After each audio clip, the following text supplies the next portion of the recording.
बिस्मिल्लाहिर्रहमानिर्रहीम। अस्सलाम वालेकुम students. Second year chemistry chapter 10 alkyl halides. Last 2 lectures में हमने न्यूक्लियोफिलिक सब्स्टिट्यूशन रिएक्शन और उसके 2 टाइप्स को पढ़ा था।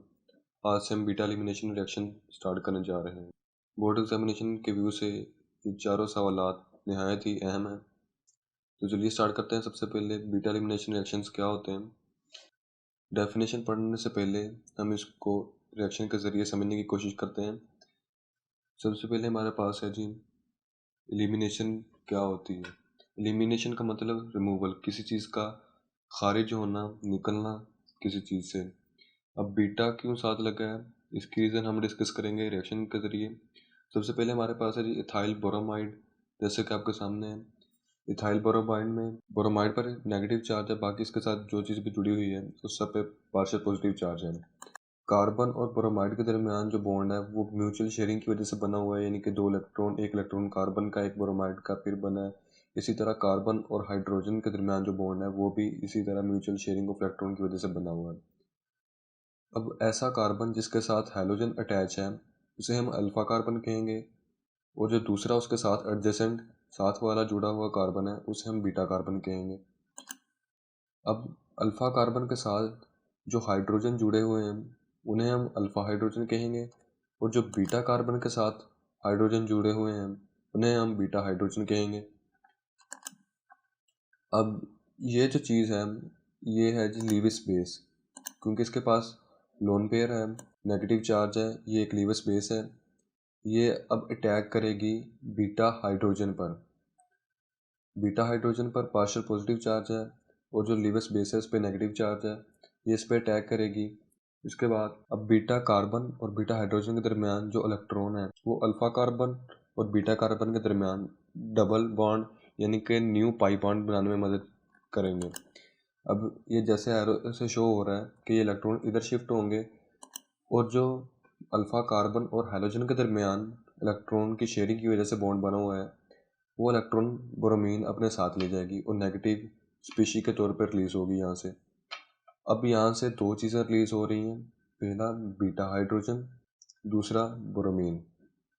अब यहाँ पर 4 इवेंट एक साथ हो रहे हैं। पहला इवेंट लीविस बेस का बीटा हाइड्रोजन पर अटैक, दूसरा बीटा कार्बन और बीटा हाइड्रोजन के दरमियान जो इलेक्ट्रॉन है उनका अल्फा कार्बन और बीटा कार्बन के दरमियान शिफ्ट होना, तीसरा है जी ब्रोमीन के ऊपर नेगेटिव चार्ज का आना, यानी कि अल्फा कार्बन और हाइड्रोजन के दरमियान जो इलेक्ट्रॉन है उनका ब्रोमीन पर शिफ्ट होना और ब्रोमीन का यहाँ से रिलीज होना।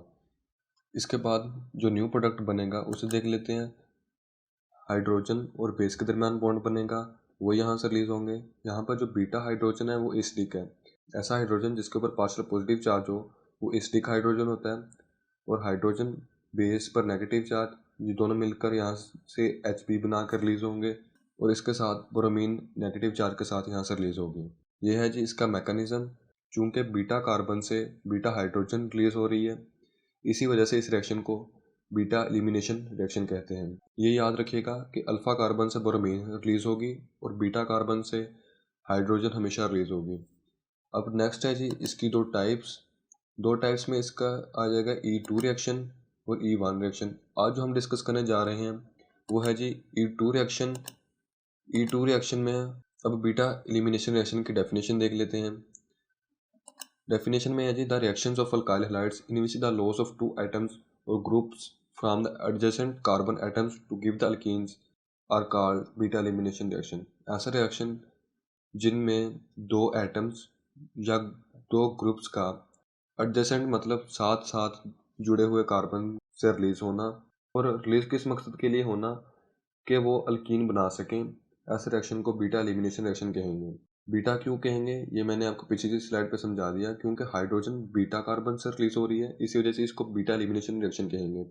डेफिनेशन में ये चीज़ अहम है कि 2 साथ साथ यानी कि द एडजेसेंट कार्बन एटम्स, यानी कि 2 जो साथ साथ कार्बन एटम है उनमें से 2 एटम्स या 2 ग्रुप्स का साइमल्टेनियसली एक ही वक्त में रिलीज होना, उसको हम बीटा एलिमिनेशन रिएक्शन कहेंगे। इसके बाद इसकी एक्सप्लेनेशन है। एक्सप्लेनेशन में है जी the in nucleophilic substitution reaction nucleophile attack the electrophilic carbon atom, यानी कि जो न्यूक्लियोफिलिक सब्स्टिट्यूशन रिएक्शन है उसमें जो न्यूक्लियोफाइल होता है वो अटैक करता है इलेक्ट्रोफाइल कार्बन एटम पर, यानी कि इलेक्ट्रोफाइल पर पॉजिटिव चार्ज होता है, वो नेगेटिव चार्ज की तरफ अट्रैक्ट होता है, और जो न्यूक्लियोफाइल है वो पॉजिटिव चार्ज की तरफ अट्रैक्ट होता है। इसी वजह से न्यूक्लियोफाइल इलेक्ट्रोफाइल कार्बन एटम पर अटैक करता है। In the alkyl halide there is other site is present where nucleophile can attack at the same time. यहाँ पे कह रहा है कि अल्काइल हैलाइड में एक और जगह भी होती है जिस पे न्यूक्लियोफाइल उसी वक्त अटैक कर सकता है।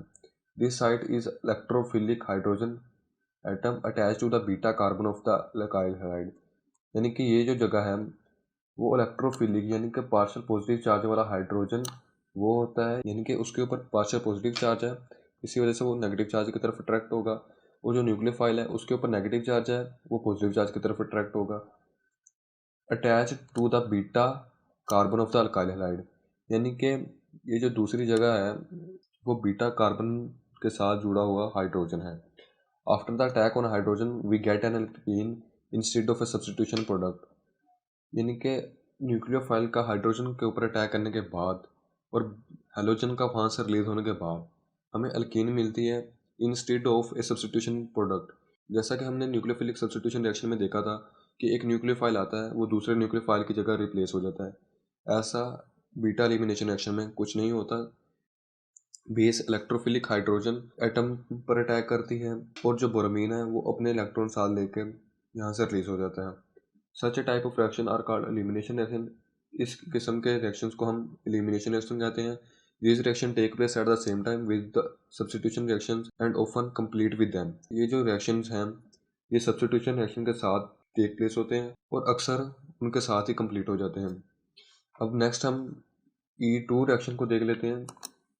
E2 रिएक्शन में इसकी डेफिनेशन है जी, type of beta elimination reaction in which both the atoms और groups leave at the same time in one step, यानी कि बीटा एलिमिनेशन रिएक्शन की ऐसी किस्म जिसमें दोनों एटम्स या ग्रुप्स एक ही वक्त में एक ही स्टेप में रिलीज हो जाएं, उन्हें E2 रिएक्शन कहेंगे। इसकी एग्जांपल देख लेते हैं।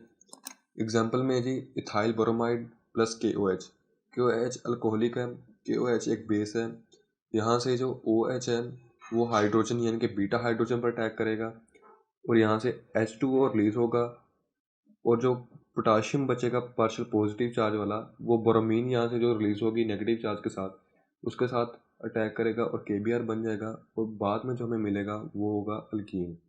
फाइनल प्रोडक्ट जो हमें मिलेगा वो अल्कीन होगा, KBr होगा और वाटर होगा।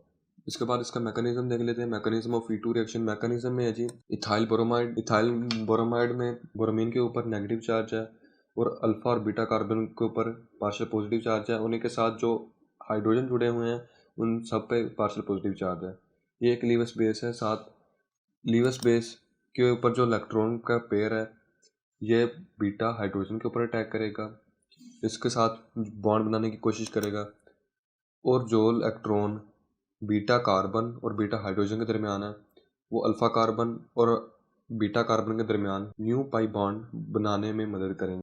इसके बाद अल्फा कार्बन और हाइड्रोजन के दरमियान जो इलेक्ट्रॉन है वो बोरोमीन अपने साथ ले जाएगा। यहाँ से एक ट्रांजिशन स्टेट आएगी। ये सिर्फ लम्हाती तौर पर एक ऐसा प्रोडक्ट बनेगा, लेकिन होगा ये एक ही स्टेप में, ये दूसरा स्टेप नहीं होगा, ये सिर्फ एक लम्हे के लिए बनेगा और ये अपने फाइनल प्रोडक्ट में चेंज हो जाएगा।